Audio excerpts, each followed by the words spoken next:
With the incoming Ghostbusters reboot, I thought now would be a good time to look back at the series, specifically the underappreciated sequel. In 1982, director Ivan Reitman was working with some other producers to make an adaptation of the sci-fi comedy novel, The Hitchhiker's Guide to the Galaxy. He had a meeting with Dan Aykroyd about another project, a script Aykroyd had written called Ghost Smashers. The script was about a future where ghosts were so common, teams of ghost smashers were located all over the world, like police or firefighters.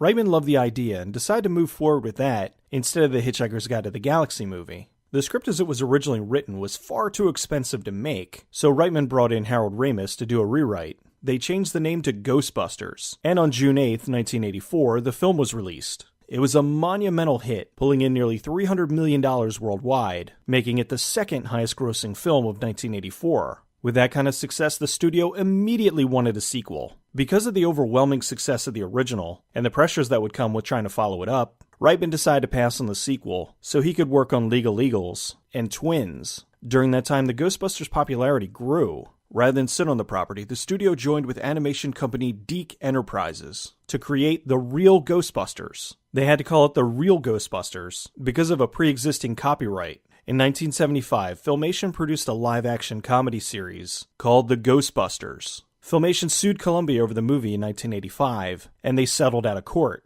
Wanting to capitalize on the success of the movie, Filmation created an animated remake of their existing live show and released it on September 8, 1986, 5 days before Deke released The Real Ghostbusters. Audiences were confused over the two series. Some were even furious, thinking that Tracy the Ape from Ghostbusters was the animated version of Winston Zeddemore, since The Real Ghostbusters was a continuation of the movie, and not the oddball concoction that Ghostbusters was. It ended up being more successful, running for 7 seasons from 1986 to 1991. After seeing the continued success of the franchise, as well as constant pressure from the studio, Reitman and Aykroyd decided it was time for the sequel. With the high demand, they had no trouble securing the $37 million budget, as well as having the original cast return. Since the characters were already defined in the original, they were able to jump right into the story with the sequel. It was set 5 years after the events of the first film. Through some revisionist history of the general public, the Ghostbusters have been discredited, and are now doing whatever they can to get by. Aykroyd was fascinated with the paranormal, and the substance known as ectoplasm. He thought it would be a unique idea to have all the negativity in New York manifest itself as a river of negativity slime.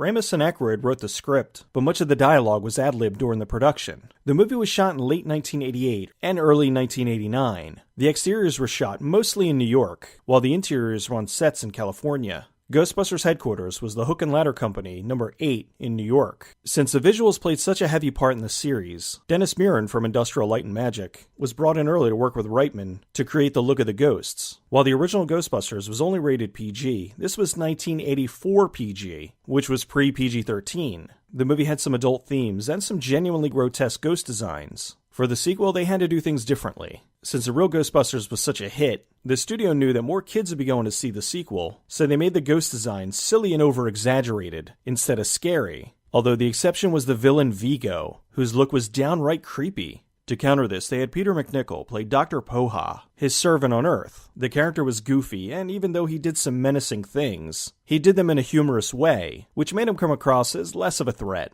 Another thing they changed because of the cartoon was Slimer, although originally the cast and crew called him Onion Head. It wasn't until the cartoon when the writers called him Slimer and made him a sort of pet of the Ghostbusters. Originally Slimer wasn't in the sequel, but he was so popular amongst kids, they added him in.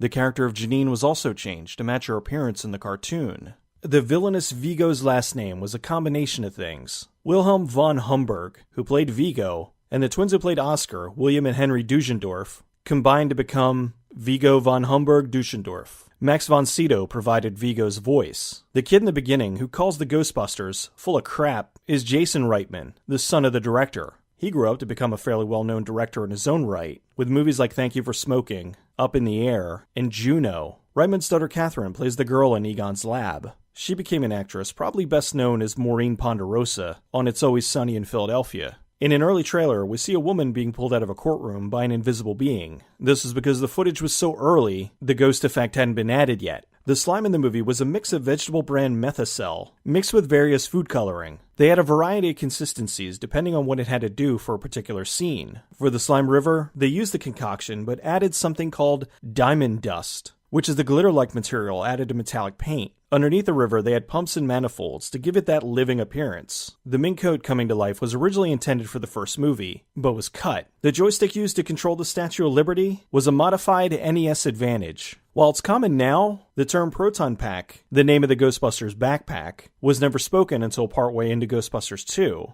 The psychiatrist in the movie is Brian Doyle Murray, Bill Murray's brother. After a lengthy time filming, the movie wrapped. In the original Ghostbusters, for the video of the theme song by Ray Parker Jr., they had various celebrities join in the chorus.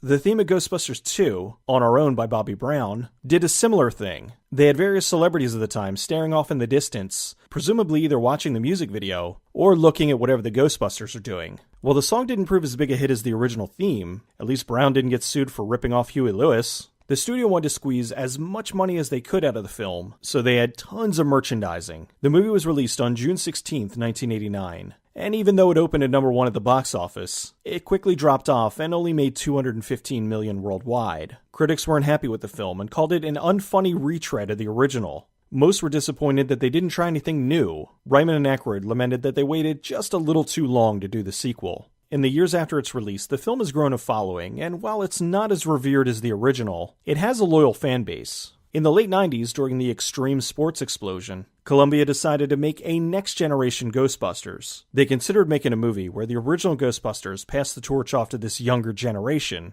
but instead decided to make Extreme Ghostbusters, another animated program. It only lasted 1 season. In the early 2000s, Reitman, Aykroyd, and Ramis all toyed with the idea of making a third movie. The majority of the cast was on board, except for Bill Murray, who flat out refused. Ramis sent him a copy of the proposed script, which he promptly put through a paper shredder, and mailed it back to him, saying he refused to read it. Murray finally said he'd only be in the movie if he could play a ghost. The studio showed interest in the sequel, and they were going to start production right after Harold Ramis finished working on a film he was sure to be a hit, Year One, with Jack Black and Michael Cera. The movie was a massive failure, pulling in over $62 million versus its $60 million budget. Seeing this as a sign of things to come, the studio lost interest in Ghostbusters 3. During this time, Columbia licensed out the Ghostbusters name, and Ghostbusters the video game was born. The game took place 2 years after Part 2. Dan Aykroyd, Bill Murray, Harold Ramis, and Ernie Hudson all did the voice work for their characters.